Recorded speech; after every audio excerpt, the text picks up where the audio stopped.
This is another quick way to get started in a project. If I go to the Insert tab and I pick on Images and I find a scanned image of the building that I'm interested in, I can place that into my project.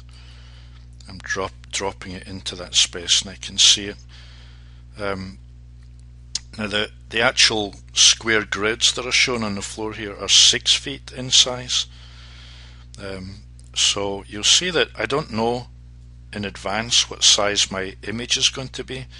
If I were to say in the Architecture tab, if I were to draw what's called a model line, and I was to say let's go from this location in that direction, you see it's what I'm doing is just checking to see if my image is horizontal. It looks actually pretty good, but you see the distances don't necessarily make sense. In other words, I know from there to there is 6 feet, but it shows as being about 18 feet. Well, so what I want to do, I want to select the image, I want to pick on the scale command, and I want to give it as big a distance as I can from the model. So when I click on here to say about there, it says 105, but if I count my squares 1, 2, 3, 4, 5, 6, I actually know that's 36 feet. So after I've given it the second point, I then type in 36. That's the size that I want those 2 points in the image to measure as. And I hit enter and it makes my building smaller, the image smaller I should say, it makes the building life size. So now if I was to say let's measure, so if I go modify, measure, if I was to try picking on points on here, you can see that my grid is approximately 6 feet. And it's never going to be 100%.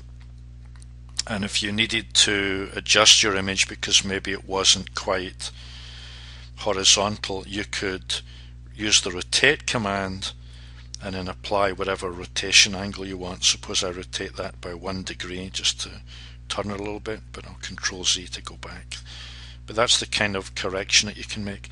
So if I've got it approximately the right size now, and I'm putting it in the middle of that drafting area, and then the last thing I want to do here is I want to pin it so I don't accidentally move it.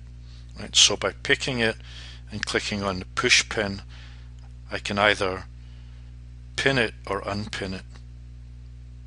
Now, but pinned, it means I can't accidentally drag it from that location to someplace else. Now I can start to draw on top of the model itself. So suppose I know that these are walls of a particular thickness. I'm just going to draw around here just to give you an idea of how this is going to work. Let me take some of the walls that are these are balcony walls, I think, on the outside patio of the building here. And if I look at them, if I was to say measure, I'm just going to guess that these are, well, these look like they're about 8 inches. So if I go architecture, wall, basic wall, generic, 8 inch, but what I want to do is I want to be placing the interior face, and what I'm trying to do here is draw really on top of this.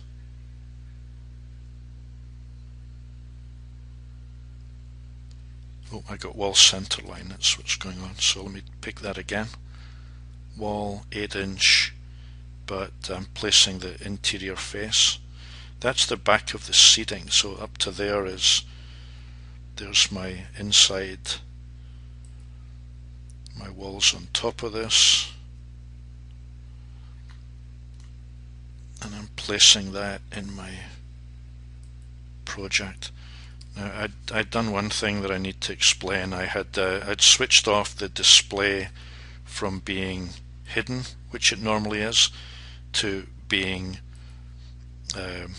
wireframe, which is what's letting me like see through the wall, so that when I get to other locations that have, say, windows in them, I'll be able to look through the wall in order to see where I can place my windows. So more typically when you start, you're going to have this set as hidden. I'm going to come in and draw that wall over this side, so I'm going to say draw wall, finish face interior. If I click, say, on here, and then I'm going to draw up the way a bit and I place it on top of there. I'm going to go to this corner and coming in this way. What I was trying to say was that if I were to want to place windows on this wall, so let me change the display to be wireframe, then I can be seeing through the wall, so that when I go and pick a window, if I zoom in on here, this is a 36-inch wide window, and that's big, right? So if I place it on my wall there, let me flip back to hidden line. You'll see the window's big, and I know from just looking at the drawing that it's more like, well, let me measure it just so I've got a better idea. If I go to wireframe and I go distance between, say, there and there, I can see they're really just about one foot. Right, they're very small openings on in the wall. So if I want a 1 foot window, I'm just again going to use the one that's there and show you how to change it. It's not the right style, but it's the way to adjust it. So if I was to pick a window and say I pick a style for my window, edit type, and then I have to click duplicate or else I'm changing the existing style that I'm editing. So I say duplicate, I call it 12 inches by 48, and then I change the width to be 1 foot instead of 3. There it is in my project. So now what I've got, I didn't mean to flip that over, let me flip it back. Now what I've got, if I flip to where it's shown as wireframe, I can position that in my wall. And then let me show you something that I haven't shown in class. If I select the window, so if I pick the window and I hold Control and Shift and I drag, it's actually making a copy, and I can place it and I can continue to hold Control and Shift and drag.